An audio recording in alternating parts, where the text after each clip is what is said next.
It's the 82nd day of the Russian invasion, ladies and gentlemen, and the 9th year of the Russian Federation's war against Ukraine. I'm Andrei Shevchenko, and on behalf of the Media Center Ukraine, I welcome all the reporters who are telling the world about our fight for freedom. Today we're talking to Oleksandr Starukh, Odessa military governor. Oleksandr, what's the situation now? What are the hottest points? Good morning. As always, the eastern communities in our region, in Gulipole, Gorikhiv, and other areas on the border with Donetsk Oblast, they are the hottest. There's combat and there's shelling. The enemy keeps shelling us. Even though last week there was also quite a lot of artillery strikes all over the delineation line in Kamyshevacha village and even in Zaporizhzhia. Now the boys are holding ground and they are effectively holding the defense, and they are also striking the enemy and preventing the enemy from fulfilling their objectives. Oleksandr, help me understand the logics of the Russians. What's happening in the east of the Zaporizhzhia region now? Is it part of the bigger battle for Donbass? Well, at the moment, it looks like it's just supporting strikes to keep the flanks. We've seen also last week that the main forces were moved to the main direction, which is Lugansk and Donetsk. So it looks like they are doing these two fists, and they want to hit there. In our region, as compared to April, the intensity of combat went down.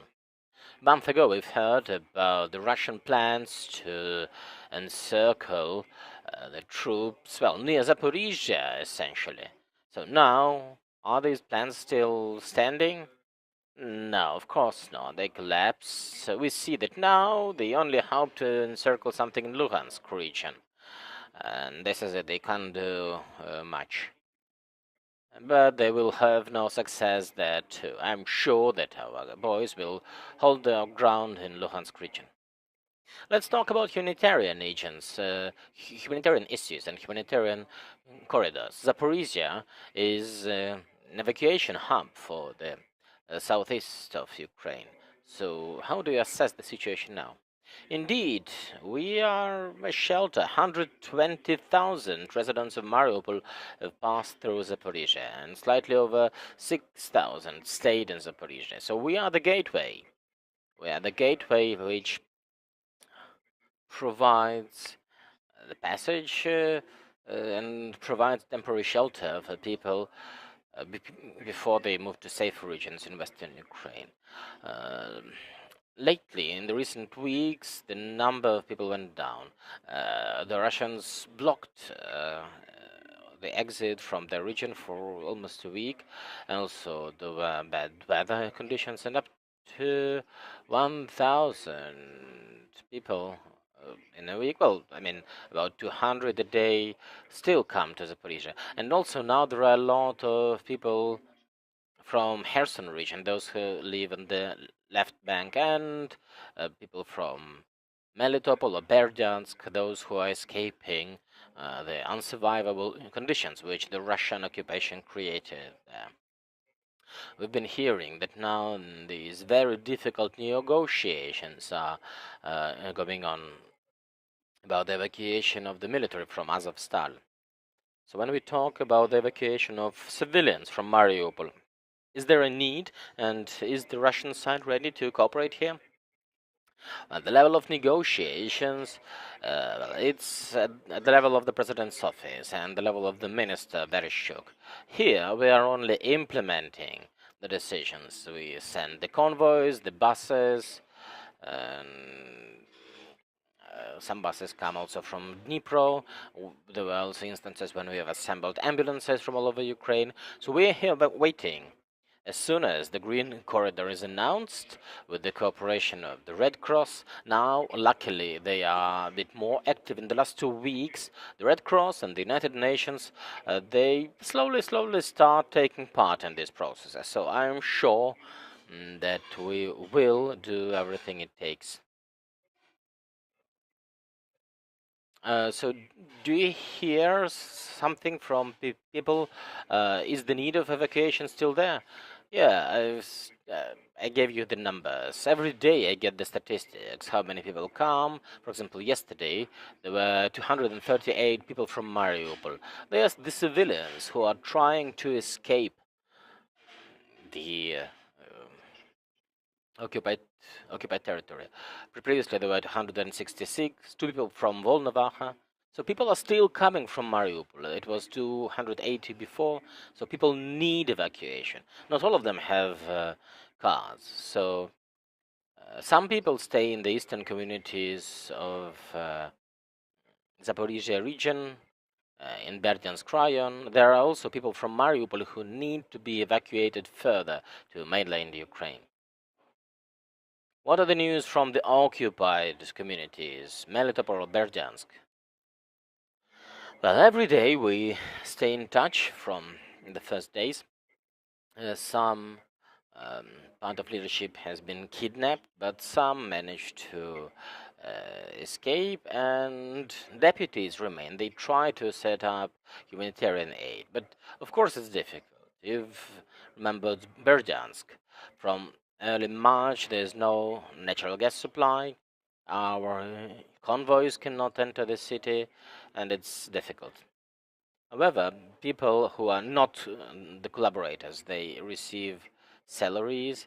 Well, it's difficult to send cash payments there, of course, so it's only bank transfers. And, well, medical supplies also, it's very difficult. Now, there's only one road there, and it's blocked often. However, citizens are holding strong. The doctors are providing care. The teachers are on leave now. Of course, there is an issue with the school graduates because they have to take the national exam, and they probably want to join a university, and yeah, it's tricky. But overall, all the people, they hope for liberation, which would come soon, because only through the liberation of these territories we can prevent the humanitarian catastrophe. I would like to remind the reporters who are watching us now that according to the international law and international conventions, the occupying state or the occupying power is responsible for resolving the humanitarian needs in the territory it occupies. So, do you have any understanding about the Russian plans for the temporary control of Russia? Yeah, you have duly said that it's under temporary control.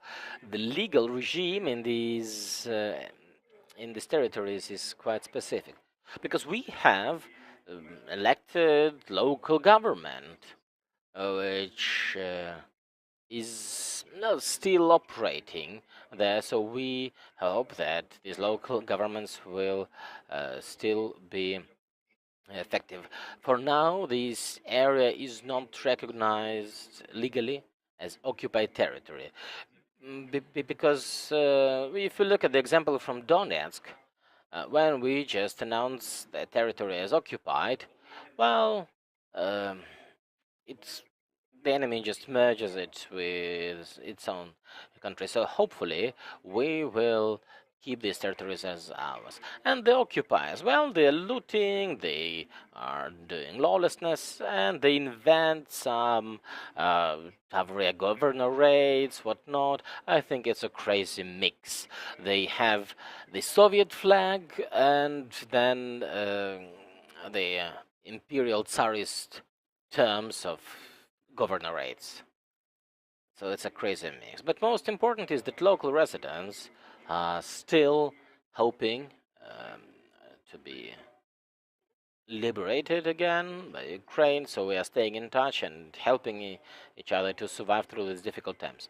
Oleksandr Starukh, Zaporizhzhia military governor, thank you for this conversation. Our next briefing will start at 1 o'clock. Stand with Ukraine.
It's your Ladies and gentlemen, we are starting the next briefing, and now the topic is education during martial law and education during war.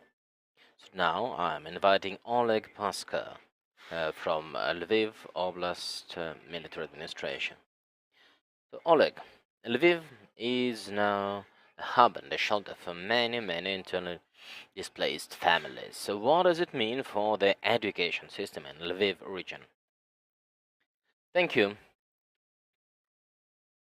So during this war and the martial law, over 37,000 students, schools and universities came to Lviv region. Over 25,000 are now studying in Lviv secondary schools. 2,500 are now studying in vocational schools, and over 6,000 are now studying here in universities. As of today, most educational facilities are working online for two reasons. First, it's security reason, and secondly, there are IDPs living. They are accommodated in uh, the premises of the schools. There are 23,000 of them.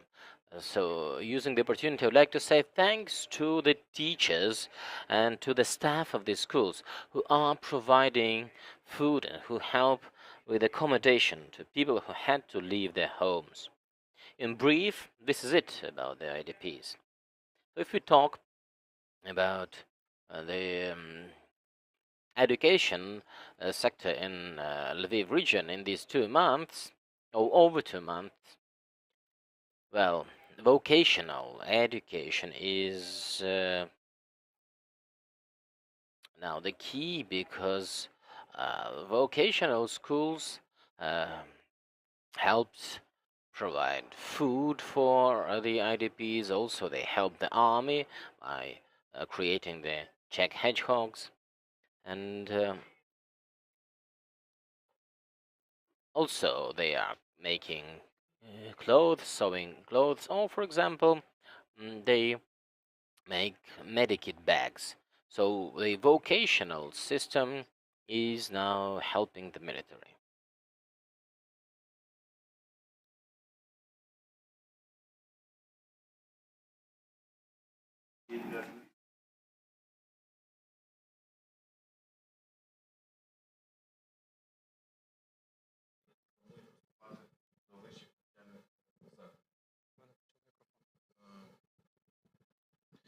uh, Now, Ms. Larysa, this year, for the first time,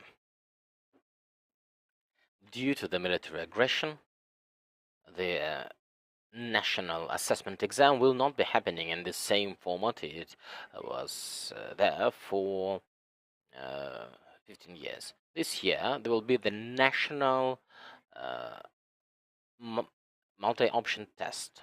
It's computer-based. So, those graduates of secondary schools and colleges who intend to enter universities this year can take this exam. Over 26,000 who registered, well, it's the general pool. Maybe not all of them are entering the university this year. They probably have registered simply to get the graduation diploma. So everybody registered because everybody wanted to have the secondary school diploma.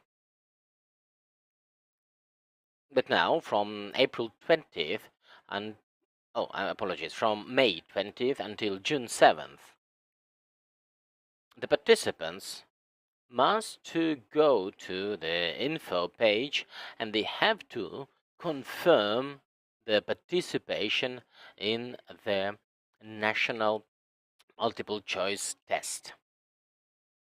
Only if they want to enter universities this year, and by May 19th, they have to get the login and password. If they already have the access certificate, they already have the login and password. If they haven't got it, they should have got the text message with that.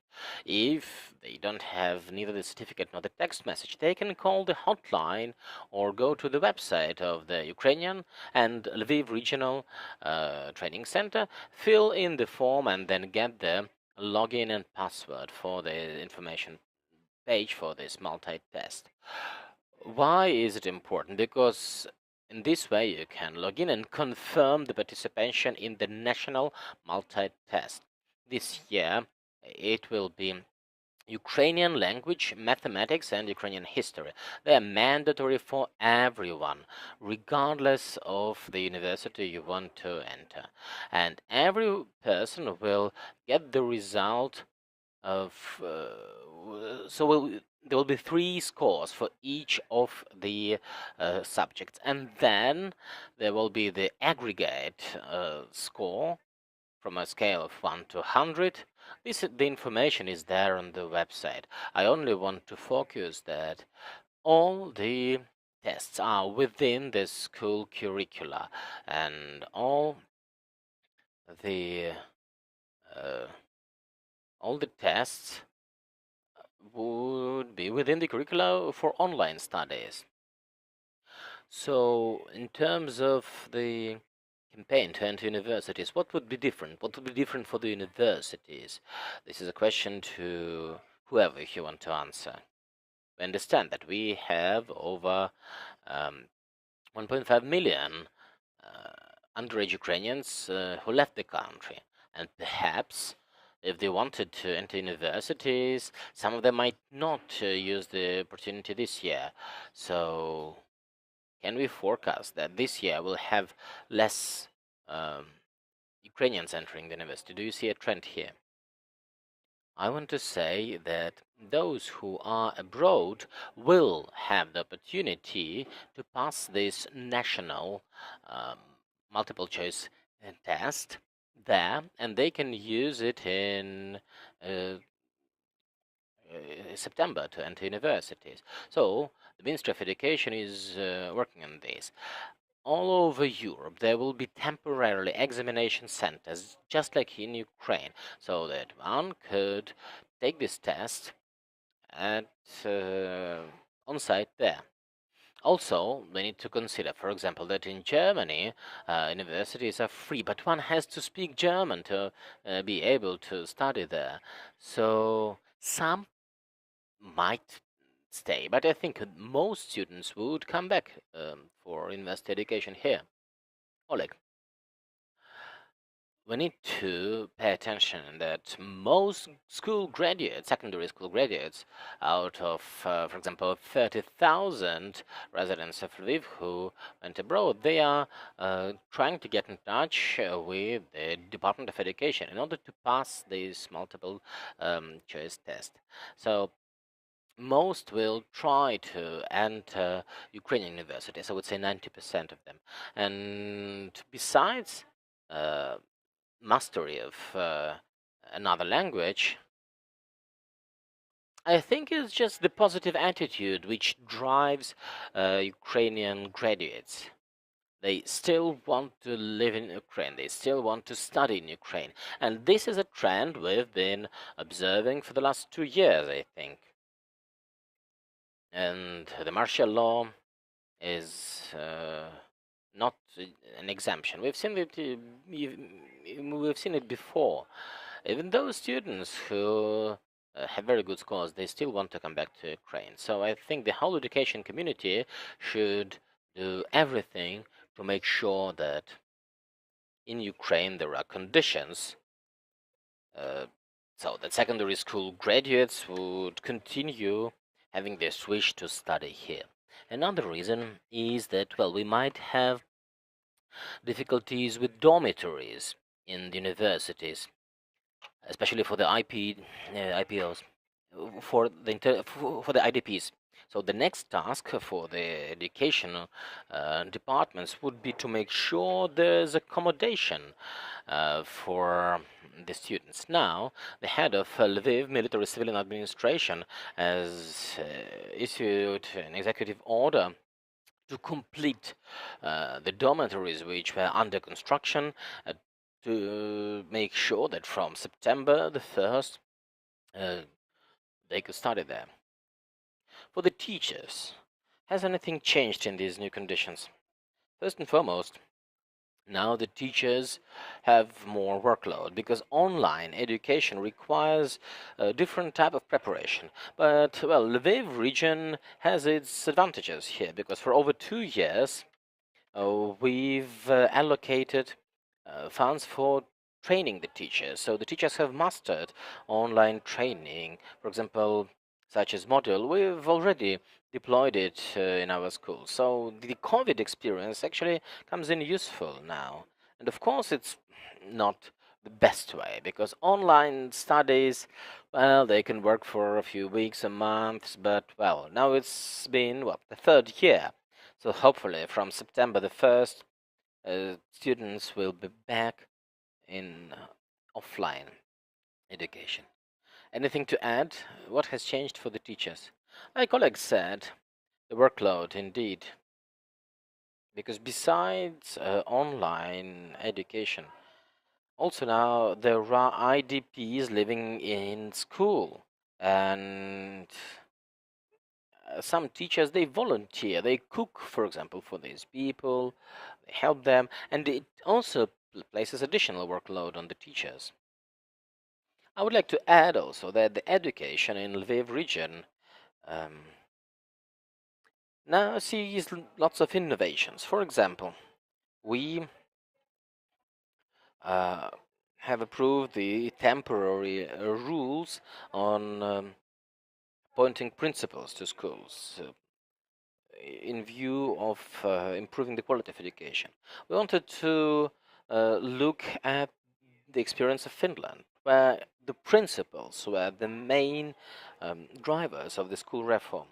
So, as recently there were changes in the law of education, now it's up to local communities to decide how the principals are appointed. And sometimes this process is not very transparent. So what's important is the Principals Council initiated this proposal to consider, for example, the transcripts to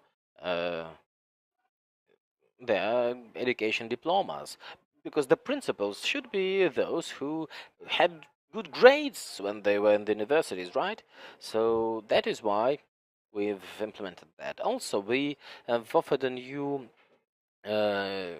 course on integrated Ukrainian and international literature, which incorporates the reality of the martial law, and we hope the ministry would approve it for secondary schools. And this is the response to this military aggression.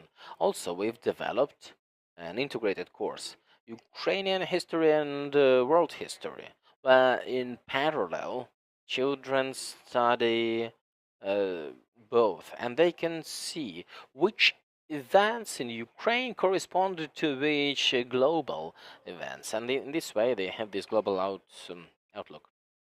My last question. We see that for the Russian occupiers, education is something of interest, especially school education.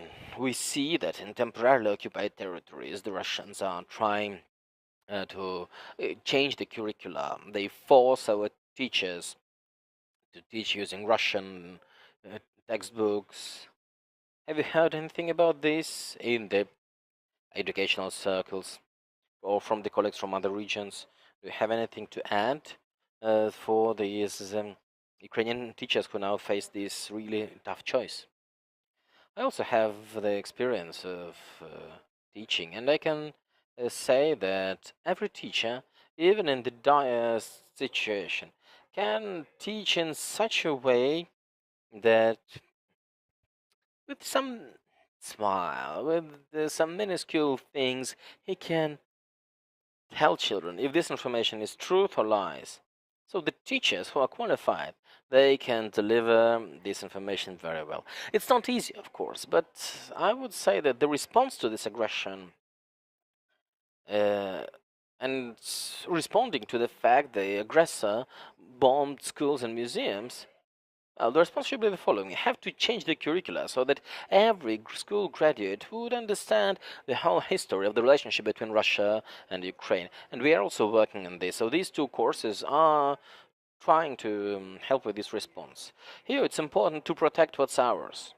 When we talk about Gogol, who wrote in Russian, well, in Russian Empire, maybe he was forced to do that. Shevchenko, for example, chose chose different. But we have to really look careful. We have to retake our composers and writers. And all those who are chauvinists or who are prejudiced towards Ukraine, well, we just have to exclude them from the world literature curriculum. Thank you, Oleg Paska, Lviv Regional um, Administration, and Larysa Seredyak, the director of the Lviv Regional Education Quality Assessment.